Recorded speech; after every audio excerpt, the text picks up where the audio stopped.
Ginawa ko lang ang utos sa akin, pero ngayon, handa na akong harapin ang lahat. Ginagamit ng administrasyon ang buong resources ng bansa para tumahimik ako. Sana po ay hindi nila ako mapatay. Magandang araw mga kabida. Welcome back na namang muli sa ating channel. Matapos nga ang ilang buwan pananahimik at hindi pagsipot sa mga hearing patungkol sa mga maanumalyang flood control project ng DPWH, naglabas na nga ng pahayag si Congressman Saldico dahil sa pagkakasangkot ng pangalan nito sa korupsyon ng mga proyekto ng DPWH. Dito nga ay kanyang inilahad kung sino talaga ang mastermind sa likod ng korupsyon sa mga proyekto ng DPWH. Narito ang kanyang mga naging pahayag. Deliver papunta sa bahay nila Pangulong Bongbong Marcos at Speaker Martin Romualdez. Mag-insert o magpasok ng 100 billion worth of projects sa BICAM. Sana po ay hindi nila ako mapatay bago ko mailabas ang lahat. Ginawa ko lang ang utos sa akin, pero ngayon, handa na akong harapin ang lahat. Ginagamit ng administrasyon ang buong resources ng bansa para tumahimik ako. That he will shoot me if I will talk. Gagamitin ako bilang panakipbutas sa kanilang kampanya laban sa korupsyon. Hindi na ako mananahimik, ilalabas ko ang lahat ng katotohanan. May resibo, may ebidensya at may pangalan. Para sa bawat Pilipino, alam ko na buo ang galit ninyo sa akin ngayon. Nauunawaan ko rin kung bakit, lalo na at malaki ang halagang nakataya.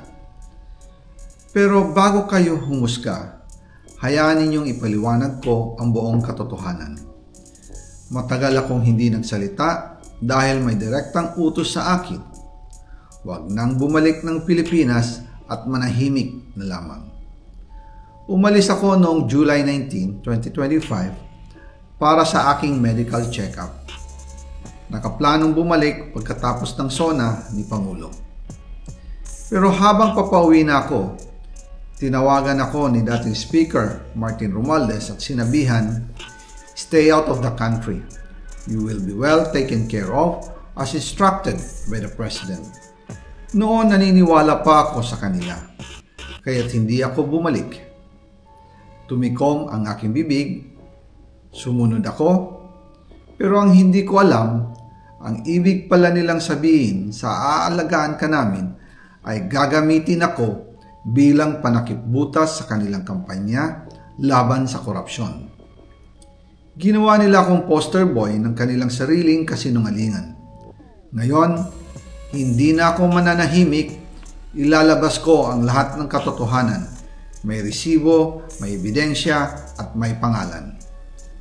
Nagsimula ito nung tumawag si Sekmina Pangandaman sa akin nung nag-umpisa ang BICAM process last year, 2024. Ang sabi niya, katatapos lang ng meeting nila ni Pangulo at may instructions na mag-insert o magpasok ng 100 billion worth of projects sa BICAM. At sinabi pa ni Sekmina, you can confirm with Yusek Adrian Bersamin dahil magkasama sila sa meeting ni Pangulong BBM noong araw na yon.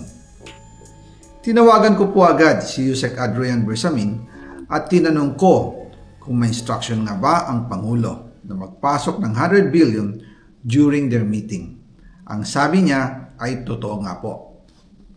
Right after our conversation, tinawagan ko po si dating Speaker Martin Romualdez at nireport ko ang instructions ng Presidente to insert the 100 billion projects. At sinabi niya sa akin, what the President wants, he gets. After ng ilang araw, nag-set po ng meeting si Sekmina Pangandaman at Yusek Adrian Bersamin sa amin ni dating Speaker Martin Romualdez sa Aguado Building in front of Gate 4 ng Malacanang at nandun din po si Yusek Jojo Cadiz. During the meeting, binigay po ni Yusek Adrian Bersamin ang listahan na worth 100 billion Tinanong ko po si Yusek Adrian kung saan galing ang listahan. Ang sagot niya, galing kay PBBM mismo at binigay niya ito mula sa brown leather bag. Nung sinabi po ni Yusek Adrian Bersamin yung brown leather bag, naalala ko noong nasa Singapore kami right after the elections of May 2022 sa Hilton Hotel, kami ni dating Speaker Martin and PBBM habang pauwi at pabalik ng Pilipinas, hinabol ng PSG ang brown leather bag at ang sabi ni PBBM, maiwan na lahat, wag lang ang brown leather bag. Kaya naniwala ko na utos talaga ito ng Pangulo. Pagkatapos ng ilang araw, I informed sina dating Speaker Martin Romualdez, Sekmina Pangandaman, Yusek Adrian Bersamin, and Yusek Jojo Cadiz na kung pwede 50 billion lang ang ipasok sa program funds dahil so sobra ang DPWH funds versus sa DepEd. In practice, hindi pwede na mas malaki ang budget ng DPWH kaysa edukasyon. And yung balance na 50 billion, ilagay na lang sa program funds for the 2025 budget. Dahil Office of the President din ang nagre-release ng lahat ng unprogram funds. Pagkatapos ng isang araw, tinawagan ako ni Sekmina at sinabi ang mensahe ng Pangulo. Ipasok ninyo yan dahil pinangako na sa akin ni Speaker Martin yan at hindi na pwedeng baguhin. Kumbaga, ang utos ng hari hindi pwedeng mabali. Again, I informed the Speaker and asked clearance about the instructions ng Pangulo. At ang sabi niya, wala tayong magagawa. Kaya po nagtataka ako kung bakit sinasabi ni Pangulo na hindi niya makilala ang budget. Samantalang lahat na binawas at dinagdag sa mga ahensya ng gobyerno ay humihingi ng approval sa kanya si Sekmina Pangandaman.